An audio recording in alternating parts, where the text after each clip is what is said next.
저는 오늘 주 안에서 항상 기뻐하라 빌립보서 강의 18번째로 좋은 관계를 위하여 라는 제목으로 하나님 말씀 증거하도록 하겠습니다. 저는 지난주에 예수님 믿는 크리스찬의 정체성 중에 하나인 하나님나라의 시민에 대해서 말씀을 나누었어요. 오늘 조영 집사님이 또 이 내용을 가지고 또 대표 기도도 해주셨는데, 우리는 예수님을 삶의 구세주로 영접하는 그 순간부터 비록 우리의 육신은 이 세상에 여전히 살고 있지만 천국의 시민권자가 된 것이다. 그래서 우리는 천국의 시민으로서 이 땅에서부터 천국을 맛보며 경험하며 살아가야 한다 말씀을 나누었고, 두 번째로 우리는 이 땅에 일시적인 것들을 위해서 사는 삶이 아니라 영원한 천국을 위해서 사는 삶이기 때문에 저 영원한 천국을 더욱더 사모하며 이 땅에서부터 저 영원한 천국을 준비하며 살아야 한다라고 말씀을 나누었어요.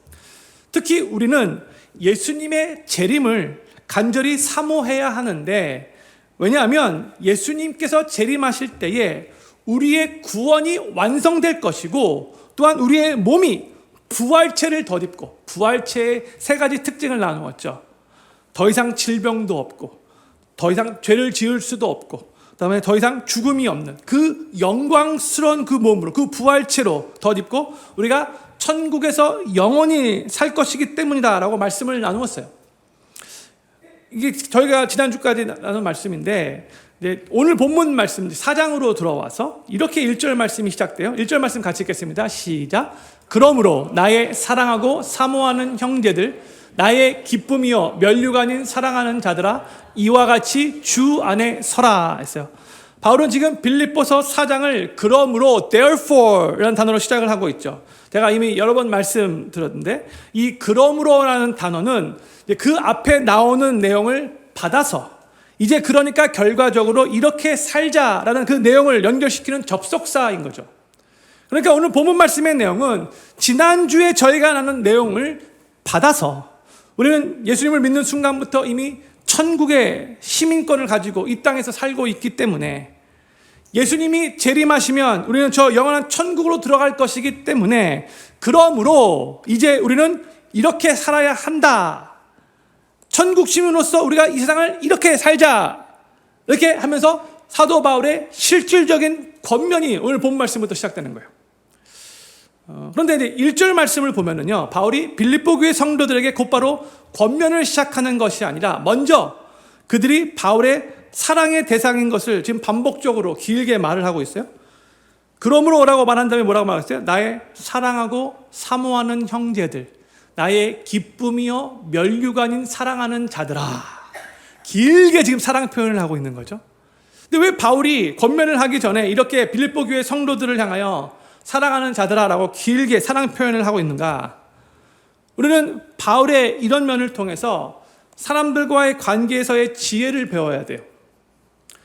사람은 문제만을 지적하고 바른 말을 해주면 그 말 때문에 변화되는 존재가 아니에요.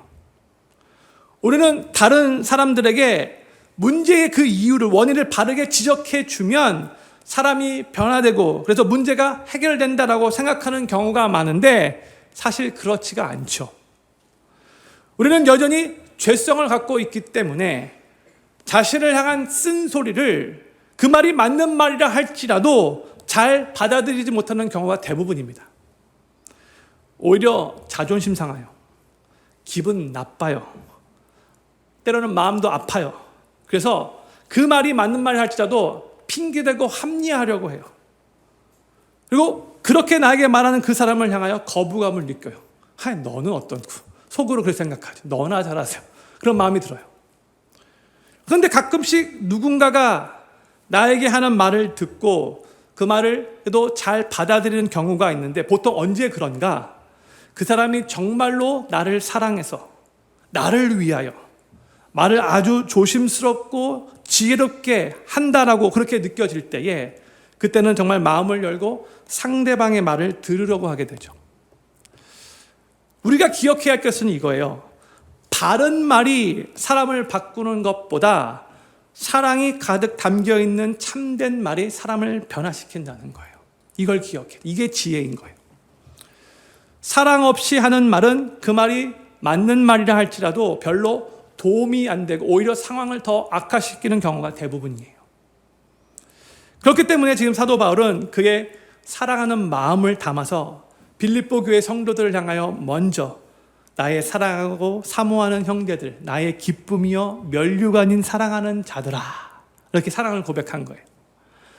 그런데 바울이 이렇게 쭉 길게 사랑 표현을 하는데 이 말 중에 제 마음에 이 표현이 정말 마음에 와닿았어요. 나의 기쁨이요 면류관인 사랑하는 자들아, My joy and crown, beloved. 바울이 빌립보 교회 성도들에게 자신의 기쁨이라고 말하고 있고 또 면류관이라고 말하고 있어요. You are my joy and you are my crown, 이렇게 말하고 있는 거죠.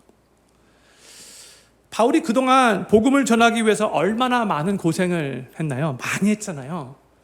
감옥에도 갇혔고, 매도 여러 번 맞았고, 조롱도 당했고, 배척도 당했고, 그래서 도망도 여러 번 다니고, 죽을 고비도 여러 번 넘기면서 복음 전하는 길을 위해서 열심히 달려왔는데 하나님이 바울에게 앞으로 주실 그 면류관이 빌립보 교회 성도들이다, 이렇게 지금 고백을 하고 있는 거예요. 그리고 빌립보 교회 성도들이 바울의 기쁨이래요. 사랑하는 필름교회 성도님들, 예수님을 믿고 한 가족이 된 다른 성도들이 얼마나 귀하고 얼마나 소중한지, 얼마나 가치 있는지, 얼마나 나의 삶의 기쁨이 되는지 혹시 생각해 보신 적 있으신지요? 저희가 사는 이 세상은 우리에게 사람 자체가 귀하다는 것을 별로 잘 가르쳐 주지 않아요. 그 사람이 가지고 있는 그 배경, 그 사람의 능력, 그 사람의 실력, 그 사람이 가지고 있는 물질, 그 사람의 학력, 그 사람이 이룬 업적, 이런 것들은 귀하다라고 말하겠지만 그 사람 자체, 존재 자체가 얼마나 귀한지는 별로 가르쳐주고 있지 않아요. 세상의 가치관은 사람보다도 부귀영화를 더 귀하게 여기죠. 그래서 자기의 부귀영화를 더 얻기 위해서 도리어 사람들을 이용하는 경우가 대부분이에요. 정말로 사람 자체, 그 존재가 얼마나 귀하고 보배로운지를 잘 모르는 것 같아요. 뭐 안다라고 해도 자기의 그 이해타산이 딱 연결되면 그때부터는 자기의 유익을 위해서만 생각하는 경우가 대부분이죠. 그런데 우리가 이 세상에 천국 시민으로 살아가고 있는데 천국 시민으로서 이 세상을 살아가고 있는 동안에 누리는 참된 기쁨을 성경적으로 볼 때 우리가 두 가지로 요약을 할 수 있어야 돼요. 첫 번째는요, 하나님과의 올바른 또 깊은 관계로 인해서 내면에 하나님이 주시는 평강의 기쁨인 거죠. 우리가 이 내용은 벌써 여러 번 나누었어요. 정말 하나님과의 관계 속에서 하나님이 주시는 세상에 이해할 수 없는 그런 기쁨이 우리 안에 있는 거죠. 그런데 우리가 이제 이 두 번째를 많이 우리가 까먹고 많이 간과하는데, 두 번째가 뭐인가? 사랑하는 사람들과의, 이거는 뭐 남녀 간의 그 관계만을 말하는 게 아니라 예수님 안에서 예수님 믿고 한 가족이 된 형제 자매와의 그 깊은 사랑의 관계에서 오는 그 기쁨 또한 정말로 참된 기쁨인 거예요. 우리 하나님을 같이 아버지라고 부르는 다른 믿음의 형제 자매들에게 서로 힘이 되고 격려가 되면서 서로를 위해서 기도해주고 서로를 축복해주면서 주님의 은혜를 함께 누리면서 사랑의 교제를 나눌 줄 아는 것, 이게 참 기쁨이고 참 행복이라는 거죠. 바로 그 이유 때문에 하나님께서 예수님 믿는 우리 크리스찬들에게 이 교회라는 공동체를 허락해 주신 거예요. 그것을 누리라고. 그런데 안타까운 것은 현실적으로 볼 때에 교회 안에서 다른 성도들에게 이런 기쁨을 누리는 것보다는 도리어 상처를 받고 실망하는 경우들이 종종 있기 때문에 기쁨이요 행복이라고 고백하기가 어려워요. 그게 현대를 살고 있는 우리 크리스찬들의 현실이라고 할 수 있어요. 하나님은 그렇게 우리에게 이 교회 공동체, 믿음의 공동체를 허락해 주신 것이 아닌데 교회의 어떠한 성도를 생각할 때 오히려 마음이 아파, 오히려 슬퍼, 오히려 피하고 싶은 마음이 들어요. 그게 우리의 그 경험 가운데 있기 때문에 하나님이 우리에게 이 세상을 살아가면서 이 세상 가운데 누리게 하는 그 기쁨의 두 번째 중요한 그 원인인데 그걸 누리지 못하고 오히려 더 거부하는 경우들이 있다는 거죠. 바울은 지금 빌립보 교회 성도들에게 당신들이 나의 기쁨이요 나의 면류관입니다 라고 이렇게 진실로 고백하고 있는데, 저는 우리 필그림교회 모든 성도님들도 하나님이 우리 삶에 허락하신 이 믿음의 형제 자매들을 아주 소중히 여기시고 또 귀하게 여기실 수 있기를 바라고, 그로 인해 예수님 안에서 성도들 간의 그 관계에서 오는 기쁨과 행복과 영적인 충만함을 함께 누리실 수 있게 되기를 우리 구주 예수님의 이름으로 간절히 축원합니다. 이제 사도 바울이 오늘 본문 말씀에서 이제 빌립보 교회 성도들에게 권면하고자 하는 내용이 무엇인가를 나누도록 할게요. 바울이 1절에서 나의 기쁨이요 나의 면류관인 사랑하는 자들아 라고 말하고 난 다음에 제일 먼저 한 권면은 무엇인가? 1절 후반부에서 이와 같이 주 안에 서라. Stand firm thus in the Lord, my beloved, 이렇게 말했어요. 여기서 서라, 한국말로는 한마디로 한 단어로 서라인데 영어로 보면 stand firm, 두 단어로 되어 있죠. 근데 이게 헬러어로 보면 스테커라는 단어예요. 그리고 이 단어는 원래 군대 용어, 전쟁 용어예요. 전쟁터에서 적군이 막 몰려올 때에 적군의 그 공격 앞에서도 굳건히 서 있는 병사의 모습이에요. 그걸 생각하면서 사도 바울이 스테커, stand firm이라는 단어를 의도적으로 사용한 거예요. 바울이 이 군대 용어, 전쟁 용어, 스테커를 사용하며 주 안에 서라라고 권면한 것을 보면 바울이 빌립보 교회 성도들에게 지금 영적 전쟁의 개념으로 이제 권면을 하려고 한다는 것을 우리가 깨달을 수 있어야 돼요. 여기서 사도 바울이 주 안에 서라, stand firm in the Lord 라고 말할 때 여기서 전하고자 했던 메시지는 무엇인가? 너희가 영적 전쟁 가운데 있는데 주 안에서 굳건히 서 있음으로 인해 그 영적 전쟁에서 승리하라, 이 메시지인 거죠. 그런데 주 안에서 서라라고 권면하면서 이제 그 앞에 이와 같이 주 안에서 서라라고 권면을 하고 있어요. 여기서 이와 같이라고 말을 하고 있는데 뭘 의미하는 것인가? 이제 사도 바울이 2절부터 어떻게 하는 것이 주 안에서 서는 것인가, stand firm 하는 것인가를 알려주겠다는 거예요. 그러니까 이제부터 내가 알려주는 대로 이와 같이 주 안에 서 있어서 영적 전쟁에서 승리하라, 이런 뜻인 거죠. 그러면서 사도 바울은 오늘 본문 2절부터 5절까지 해서 교회 안에서 성도들끼리 하나 되고 좋은 관계를 갖기 위한 권면들을 쭉 말합니다. 그러니까 우리가 여기서 기억해야 될 것은 뭐냐면요, 교회 안에서 성도들 간에 하나 되고 좋은 관계를 맺고 유지하는 것을 우리가 영적 전쟁으로 해석해야 한다는 거예요. 응? 어떻게 이게 영적 전쟁이 되는가? 우리는 보통 영적 전쟁하면 마귀와의 싸움을 그렇게 생각하잖아요. 근데 그 말이 틀린 말은 아니죠. 맞는 말이죠. 그런데 마귀가 어떻게 교회 안에서 일하는가를 우리가 한번 잘 생각해 봐야 돼요. 어떻게 마귀가 교회 안에서 성도들을 속이고 유혹하며 일하는가? 성도들끼리 다투게 하고요. 그래서 갈등하게 하고요. 그래서 성도들끼리 나쁜 관계를 갖게 하고 분열되게 하도록 마귀가 그 무엇보다도 최선을 다해 노력한다는 거예요. 그렇기 때문에 이게 교회 안에서 치열한 영적 전쟁이 되는 거예요. 성도들끼리 서로 험담케 하고 서로 이간질하게 하고 안 보는 데서 미워하는 생각 갖게 하고, 마귀가 하는 짓이에요. 하나 되지 못하게 하기 위해서. 근데 교회라는 곳이 어디예요? 제가 작년에 에베소서 강의를 나누면서 교회에 대해서 여러 번 말씀드렸어요. 교회는요, 주님의 몸이잖아요. 교회를 볼 때 참 많이 부족하고 연약한 점도 많이 있지만 주님의 몸이에요. 그렇게 주님께서 말씀하셨어요. 그리고 주님께서는 이 교회를 통해 주님의 뜻과 비전을 이 땅에 이루어 가시기 원하세요. 이 교회가 주님의 꿈이에요. 근데 우리 성도들은 그것을 까먹을 때가 너무나 많이 있는데 마귀는 그걸 누구보다도 더 잘 알죠.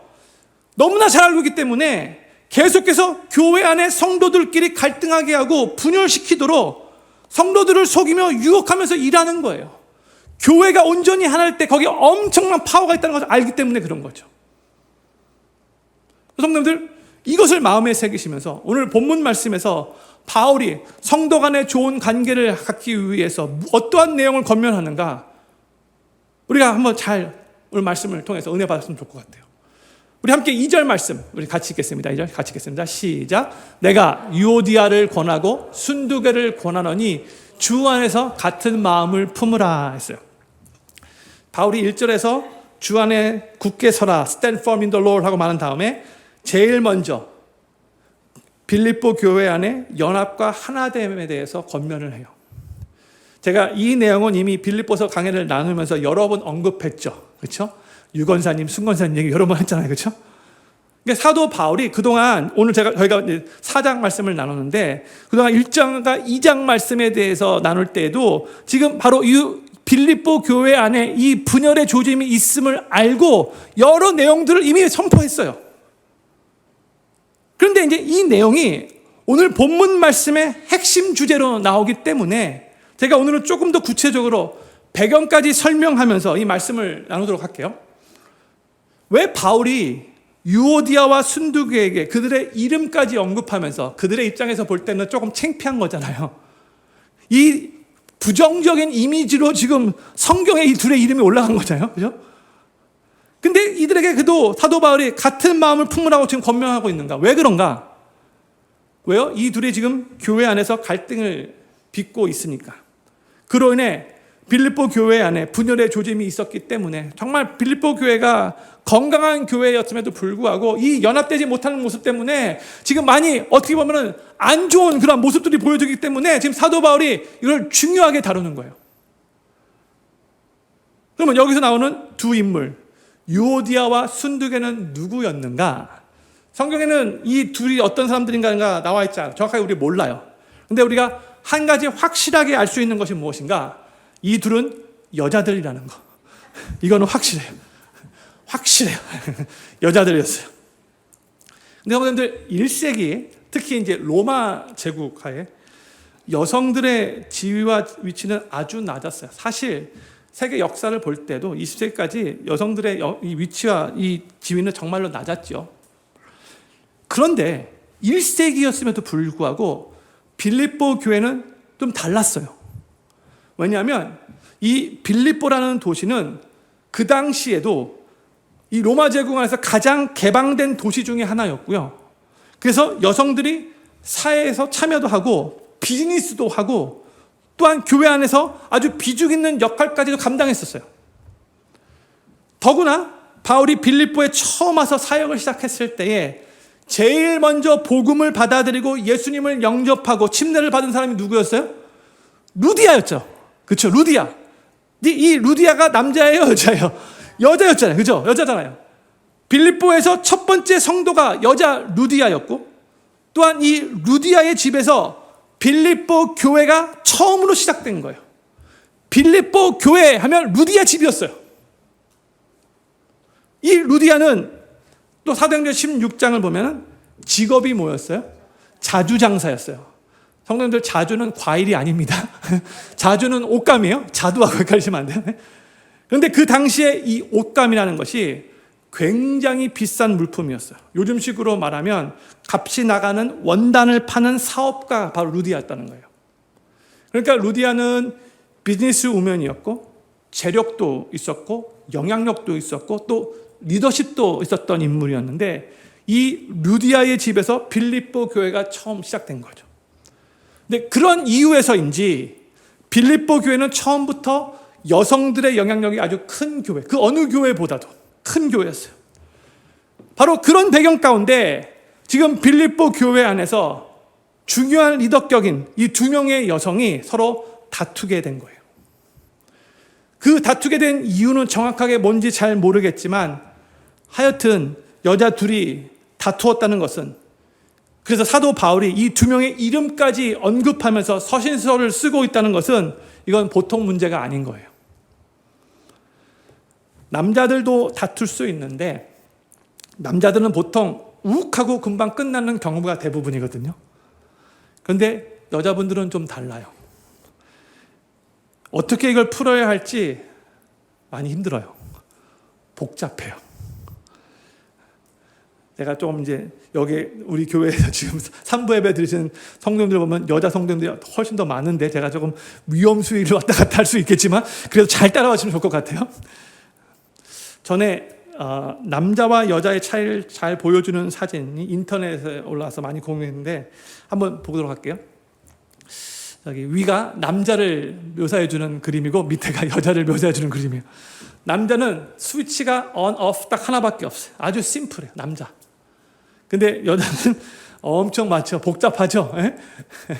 여자분들 좀 별로 동의를 안 해주시는 것 같은데 예전에 남자와 여자의 차이점에 대해서 쓴 글을 제가 읽은 적이 있어요. 남자는 여자가 괜찮아, 내가 할게, never mind, I'll do it myself 이렇게 말하면 남자는 여자가 그렇게 말했으니까 그냥 하게 놔둬요. 그게 남자예요. 그런데 또 여자는 내가 할게 라고 말했으면서도 남자가 그냥 하게 놔두면 또 화를 낸대요. 그러면 남자는 화가 난 여자에게 왜 화가 났냐? What are you mad about? 라고 물어보죠. 정말로 그 이유를 모르기 때문에 물어보는 거예요. 그런데 여자는 또 화가 났냐고 물어보는 남자에게 If you don't know, 그것도 모르면 I'm not gonna tell you. 나 안 말해줄 거야. 이렇게 말한대요. 이게 여자분들이에요. 우리 아주 심플한 남자들이 어떻게 이렇게 복잡한 여성분들을 잘 이해할 수 있겠습니까? 하나님께서 정말로 신묘막측하게 fearfully and wonderfully 창조하셨어요. 무슨 말을 하고자 하는 거냐면 여자분들끼리 좀 다투게 되면 해결하기가 쉽지가 않다는 거예요. 복잡해요. 지금 빌립보 교회는 여성들의 영향력이 아주 큰 교회인데 그 교회를 대표하는 2명의 여자 리더들이 갈등을 빚고 있으니까 교회 전체에 아주 안 좋은 영향을 줄 수밖에 없었던 거죠. 교회 전체 분위기가 그것 때문에 별로 밝지 못했어요. 건강하지 못했어요. 그래서 바울이 이 문제를 직접 이 둘의 이름까지 호명하면서 해결하기 위해 노력하는 거예요. 어떻게든 이 갈등의 문제를 풀어야 하고 교회를 다시 하나로 연합시켜야 했기 때문에 바울은 이 문제를 아주 중요하게 지금 다루고 있는 거예요. 영적 전쟁이라는 의미를 가지고. 그런데 이 유오디아와 순두개가 무슨 이유로 갈등을 빚고 있었는지는 잘 모르겠지만 이제 학자들은 이제 2가지로 이제 추론을 합니다. 첫 번째로 바울이 2사람의 이름을 각각 부르고 있는 것을 보아서 이 문제가 한 사람의 문제만이 아니라는 것을 알 수 있어요. 양쪽 다, 둘 다 노력해서 함께 해결해야 하는 문제였다는 거죠. 2번째로 학자들이 이 문제가 개인적인 문제였을 거라고 또 추정을 해요. 그러니까 만약 이 문제의 근원이 진리를 떠난 문제였거나 아니면 그 행실이 잘못된 문제였거나 아니면 거룩함을 무시한 문제였거나 했다면 바울은 분명히 바울의 속성상 다른 서신들을 볼 때도 마찬가지고 반드시 그 문제를 이 빌립보서에서 다뤘을 텐데 그것을 다루지 않는 것을 보아서 이건 둘의 개인적인 문제였을 것이다 라고 학자들이 추론하는 거예요. 그 둘의 기질과 생각과 관점이 달라서 온 문제였다는 거죠. 실제로 교회의 리더들이 갈등을 빚고 있을 때 보면은요, 누가 맞고 누가 틀린 문제가 아닐 때가 거의 대부분이에요. 이 사람의 말을 들어보면 이 사람 말이 맞는 것 같아요. 또 저 사람 말을 들어보면 저 사람 말이 맞는 것 같아요. 그리고 정말 둘 다 교회를 사랑하는 마음으로 그러는 것 같아요. 그냥 성격과 관점의 차이에서 오는 갈등일 때가 대부분이에요. 근데 그거를 잘 핸들하지 못해서 점점점 문제가 심각해지는 것이죠. 근데 오늘 본문 말씀에서 보면 그럼에도 불구하고 사도 바울은 여전히 오케이, 너희들이 많은 차이 때문에 지금 살짝 다투기도 했고 막 지금 분해가 그런데 여전히 너희는 주 안에서 같은 마음을 품어야 한다. 이렇게 권면을 하고 있는 거죠. 누가 맞고 누가 틀리고를 따지려고 하지 말고 누구의 잘못을 판결하려고 하지 말고 둘 다 교회를 사랑하는 마음으로 그런 거니까 교회의 연합과 하나됨을 위해서 주 안에서 같은 마음을 품으라. 바울이 이렇게 권면하고 있는 거예요. 그러면서 바울이 3절에서는 또 이렇게 말씀합니다. 3절 말씀 같이 읽겠습니다. 시작. 또 참으로 나와 멍에를 같이 한 자 내가 구하노니 복음에 나와 함께 힘쓰던 저 부녀들을 돕고 또한 글레멘드와 그 위에 나의 동역자를 도우라. 그 이름들이 생명책에 있느니라 했어요. 여기서 바울은 유오디아와 순두계 사이에 두 가지 공통 분모를 포커스하면서 말하고 있어요. 첫 번째 공통 분모, 이 둘은 바울과 함께 복음에 힘썼다라고 말해주고 있고요. 두 번째 공통 분모, 이 둘의 이름들이 생명책에 기록되어 있다라고 말해주고 있어요. 제가 하나씩 잠깐 생각해 보도록 하겠습니다. 첫 번째로 유오디아와 순두계는 바울과 함께 복음에 힘썼던 자들인데, 이 말은 이 둘이 예전에 복음 사역에 함께 동참하며 함께 열심히 사역했다는 그런 뜻인 거죠. 아마도 유오디아와 순두계는 복음을 들은 다음에 주님을 영접하고 그 감사와 감격이 너무나 커서 이 복음은 나만 들어서는 안 된다 생각해가지고 이 빌립보 도시에 이 복음이 선포되는 일에 헌신하면서 함께 열심으로 그렇게 일했던 거예요. 그러니까 바울에게는 정말 잊지 못할 고마운 복음의 동역자들이었던 거죠. 지금 바울이 하고 있는 말이 뭐냐면, 유건사님, 순건사님, 우리 예전에 복음 사역을 위해 함께 최선을 다해 힘썼던 복음의 동지였지 않았습니까? 전에 우리가 함께 사역하면서 얼마나 기쁘고 얼마나 즐거워하고 얼마나 보람을 느꼈습니까? 우리에게는 여전히 그 복음을 전파하는 위대한 사명이 있지 않습니까? 지금 비록 서로 생각이 달라서 관점이 달라서 두 마음을 품고 있겠지만 우리 복음 사역을 위해서 더 큰 주님의 사명을 위해서 우리 개인적인 감정은 내려놓읍시다. 이런 의미가 이 안에 담겨져 있는 거죠. 지금 공통 분모를 포커스하고 있는 거예요. 함께 복음의 동역자라는 것을. 또 두 번째로 유오디아와 순두계의 이름들이 생명책에 기록되어 있다는 이 말은 뭘 의미한가? 이 둘은 이미 예수님의 보혈로 용서함 받았고 하나님께 용납된 주님의 은혜로 구원받은 주님의 존귀한 자녀가 된 자들이라는 것이죠. 그래서 지금 사도 바울이 하는 말이, 이처럼 당신들은 주님의 십자가의 은혜로 용서함 받고 존귀한 하나님의 자녀가 되었기 때문에 비록 각자의 생각과 관점이 다르다 할지라도 주님의 마음을 품고 서로를 바라보면서 서로를 용납하며 한 마음을 품읍시다. 이런 의미로 말하고 있는 거예요. 성도님들, 우리도 교회 안에서 서로를 바라볼 때 정말 많은 차이를 느낄 거예요. 그렇죠? 달라요. 배경의 차이가 있고요. 생각의 차이가 있죠. 성격도 달라요. 또 취향도 달라요. 학력도 다르고 경제력도 다르고 또 나이 차이도 있고요. 세대 차이도 있고요. 또 남자와 여자로서의 차이도 있어요. 다 달라요. 그러나 이런 많은 차이가 있다 할지라도 우리는 주님 안에서의 공통 분모를 찾도록 노력해야 되는 거예요. 특별히 저 사람은 나와 함께 생명책에 기록된 자들이지. 예수님이 저 사람을 위해서도 십자가에서 예수님의 귀중한 보혈을 흘려주셨지. 저 사람도 하나님이 끔찍하게 지금 사랑하고 있는 하나님의 자녀이지. 비록 생각하는 것은 다르겠지만 저 사람도 지금 주님 사랑하며 복음을 위해서 함께 힘쓰는 복음의 동역자로 하나님께서 붙여준 자지. 이렇게 생각하면서 주님 안에서 하나 되기 위해 최선을 다해 노력해야 한다는 거예요. 사도 바울은 또 4절에서 다시 한번 이 권면을 합니다. 우리 4절 말씀 같이 읽겠습니다. 시작. 주 안에서 항상 기뻐하라. 내가 다시 말하노니 기뻐하라 했어요. 제가 이 내용은 이미 빌립보서 강해를 통해서 여러 번 나눴기 때문에 오늘은 또 깊이 있게 말씀은 나누지 않겠지만 사람들과의, 성도들과의 관계적인 측면에서 이 기뻐하라는 권면을 잠깐 나누도록 할게요. 우리가 만약 누군가와의 관계가 어긋나면, 누군가와 지금 갈등을 빚고 있으면 그때 기뻐하기 힘들죠. 그렇죠? 많이 괴로워요, 마음이. 그래서 밤에 잠도 못 잘 때가 있어요. 그런데도 하나님은 우리에게 그 사람 때문에 괴롭다 할지라도 기뻐하라라고 말씀하고 계세요. 이게 뭘 의미하는가? 제가 이 주 안에서 항상 기뻐하라는 말의 뜻이 무엇인가를 미리 말씀드렸죠.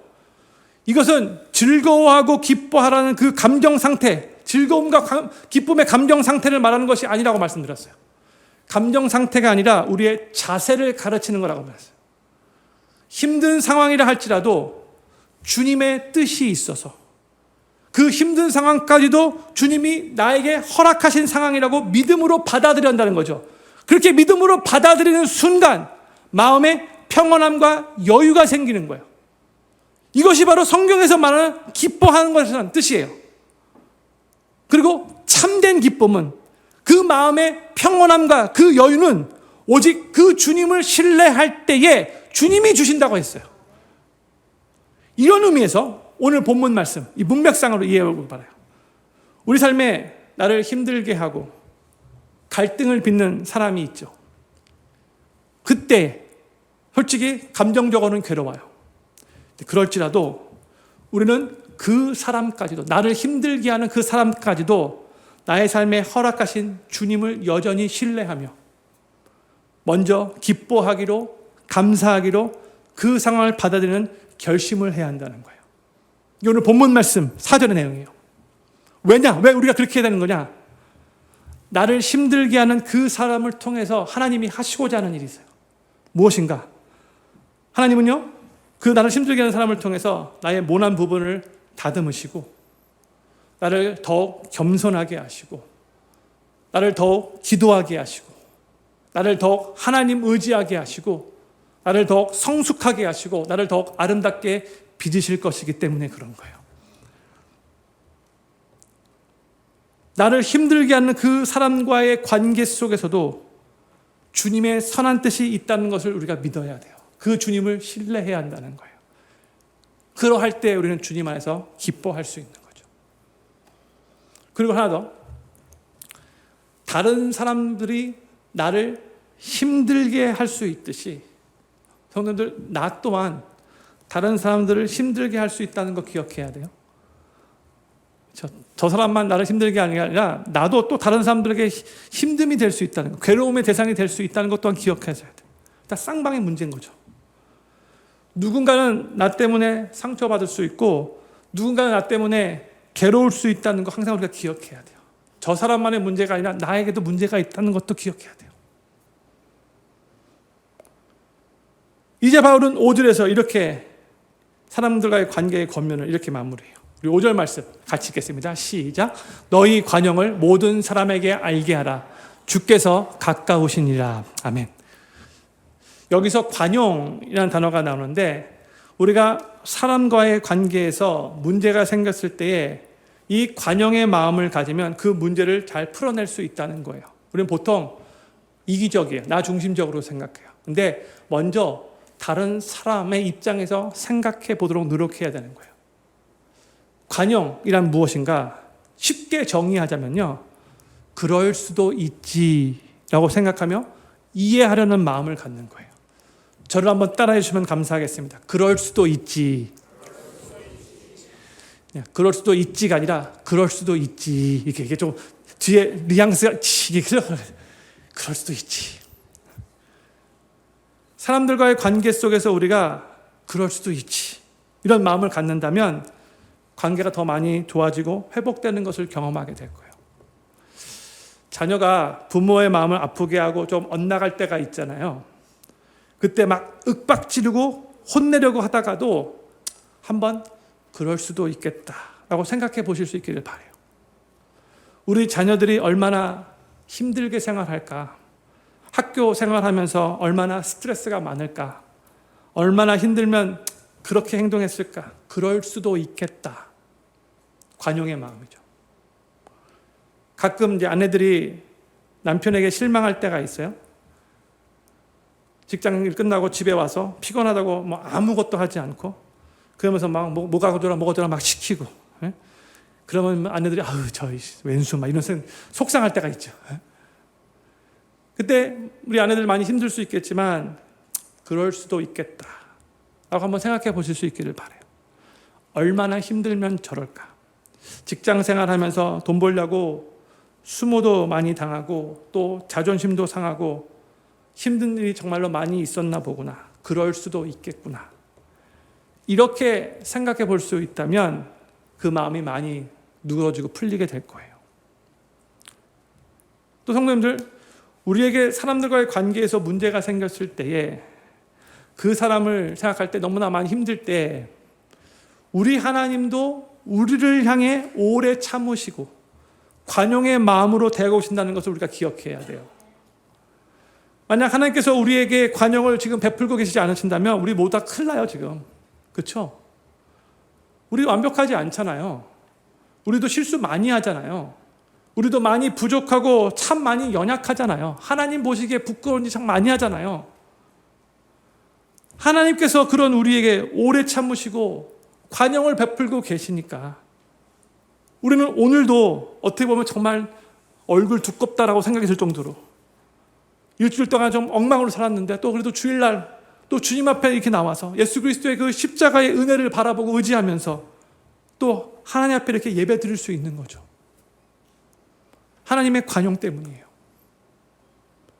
하나님께서 부족하고 연약한 우리에게 관용을 베풀고 계신다는 것을 기억하며 우리는 또 다른 사람들에게도 관용을 베풀 수 있어야 되는 거예요. 오늘 본문 5절 말씀에서 너희 관용을 모든 사람들에게 알게 하라라고 이렇게 권면한 다음에 우리가 관용의 마음으로 살아야 하는 이유까지도 말해주고 있는데 5절 후반부에 뭐라고 말하고 있어요? 주께서 가까우시니라. The Lord is at hand. 이게 뭘 의미하는 것인가? 이 말은 쉽게 말해서 주님의 재림을 의미하는 표현이에요. 주님이 재림하신다. 그런 뜻이에요. 이게 뭘 의미하는가? 주님께서 재림하실 때에 우리가 사람들과의 좋은 관계를 갖기 위해 노력한 그 모든 행동, 그 관용을 주님께서 다 기억하셨다가 결국 상 주시고 칭찬해 주실 거라는 그런 의미인 거죠. 우리가 사람들과의 좋은 관계를 맺기 위해서 노력할 때, 사람들에게 관용을 베풀 때 솔직히 스스로 바보같이 느껴질 때가 있잖아요. 참나 바보 같아. 저 사람은 나한테 함부로 했는데 내가 굳이 이렇게까지 해야 되나? 이런 생각이 들죠. 때로는 내가 다음번에 나도 가만히 갚아줘야지. 왜 매번 나만 참아야 하지? 이런 생각이 들 수 있죠. 그렇죠? 그런데 우리 주님이 재림하실 때에 우리가 좋은 관계를 갖기 위해서 노력했던 그 모든 행동, 우리가 베풀었던 그 모든 관용들, 주님께서 하나하나 다 기억하셨다가 상 주실 거라는 것을 바라보면서 계속해서 관용을 베푼 삶, 계속해서 좋은 관계를 유지하는 삶을 살기 위해 노력하라는 거예요. 주님이 다 보고 계시니까. 주님이 다 갚아주실 것이니까. 주님이 우리의 눈물을 닦아주실 거니까. 사랑하는 필요교회 성도님들, 좋은 인간관계를 맺고 좋은 인간관계를 유지하는 것은 결코 쉽지 않아요. 노력하지 않고 자연적으로 좋은 관계를 맺고 있는 게 아니에요. 노력해야지만 가능한 거예요. 저는 오늘 저희가 나눈 이 내용들을 우리 필그림교회 성도님들이 정말 마음에 새기시면서 최선을 다해 다른 성도들과 좋은 관계를 갖기 위해 노력하시기를 간절히 소망합니다. 다시 한번 말씀드릴게요. 저는 필그림교회 모든 성도님들이 오늘 저희가 나눈 이 내용들을 마음에 깊이 새기시면서 최선을 다해 다른 성도들과 좋은 관계를 갖기 위해 노력하시기를 간절히 소망합니다. 오늘 나눈 내용을 많이 나눴지만 제가 6가지로 요약하겠습니다. 스크린에 쓸 거예요. 첫 번째, 교회 안에서 좋은 관계를 맺고 유지하는 것을 마귀가, 우리의 원수 마귀가 깨트리기 위해 나름대로 최선을 다해 성도들을 속이고 유혹하고 있으니까 이것을 영적 전쟁으로 이해하시고 꼭 이 영적 전쟁에서 승리하실 수 있기를 간절히 소망합니다. 다른 성도들과 많은 차이가 있고 다른 점이 있다 할지라도 그 모든 차이를 다 내려놓고 먼저 주님 안에서 하나 되기를 위해서 노력하시기를 간절히 소망합니다. 세 번째로, 무엇보다 예수님 안에서의 공통 분모를 생각하시면서 오늘 본문 말씀에서 나온 내용이 뭐예요? 우리는 복음 사역을 위해서 함께 힘써야 할 복음의 동역자라는 것, 또한 예수 그리스도의 십자가의 보혈을 통해 용서함 받고 함께 하나님의 자녀가 된 한 가족이 되었다는 것을 기억하시면서 하나 되기 위해 노력하시기를 바라요. 네 번째, 또한 나를 힘들게 하는 사람이 있을지라도 하나님께서 선한 뜻이 있으셔서 내 삶에 만나도록 허락하신 거라고 믿음으로 받아들이시며 먼저 기뻐하시고 감사하시기로 결심하실 수 있기를 간절히 소망합니다. 어렵지만 이거 하셔야 돼요. 다섯 번째, 또한 다른 사람들의 연약함이 보일 때에 나 중심적으로 생각하기보다는 그럴 수도 있겠다. 관용의 마음으로 좀 더 참고 좀 더 이해하기 위해 노력하시기를 간절히 소망합니다. 마지막 여섯 번째로, 그리하면 우리 주님께서 재림하실 때에 우리의 이 모든 노력을 다 기억하셨다가 우리 주님께서 칭찬하시며 결국 상 주실 것임을 믿으시기 바랍니다. 또한 그뿐만이 아니에요. 아까 제가 설교 초에 말씀드렸는데 우리 주님께서 천국 시민으로 이 세상을 살아가는 우리 천국 백성들에게 기쁨을 누리기 원하시는데, 첫 번째는 하나님과의 관계에 있어지만 두 번째는 같은 성도들 간의 관계 속에서도 기쁨을 누리기를 원하거든요. 그 목적 때문에, 목적 중에 하나가, 그래서 교회를 하나님께서 우리들에게 믿음의 공동체를 허락해 주신 거예요. 그렇기 때문에 우리는 정말 우리 삶에 더욱더 주님의 은혜와 주님의 기쁨과 주님의 축복을 더 누리기 위해서는 성도들 간의 좋은 관계를 위해서 노력해야 되는 거예요. 그래서 사실 그동안은 성도들과의 관계 속에서 풍성함을, 영적인 풍성함을 누리지 못하셨다면 더욱더 노력하고 기도하며 하나님의 뜻에 순종하는 가운데 하나님만이 주시는 그 은혜와 그 기쁨과 축복을 누리실 수 있게 되기를 간절히 소망합니다. 저는 필그림교회 모든 성도님들이 다른 성도들과 좋은 관계를 위해서 오늘 나눈 말씀들을 하나하나 기억하시며 최선을 다해 노력하실 수 있기를 바라고, 그로 인해 우리 주님께 칭찬받으시고 하늘의 상을 많이 쌓아두는 삶을 살 뿐만이 아니라 이 세상에서의 삶이 더욱더 주님의 은혜가 넘치고 주님의 축복을 누리는 삶을 사시게 되기를 우리 구주 예수님의 이름으로 간절히 축원합니다. 우리 같이 자리에서 일어나셔서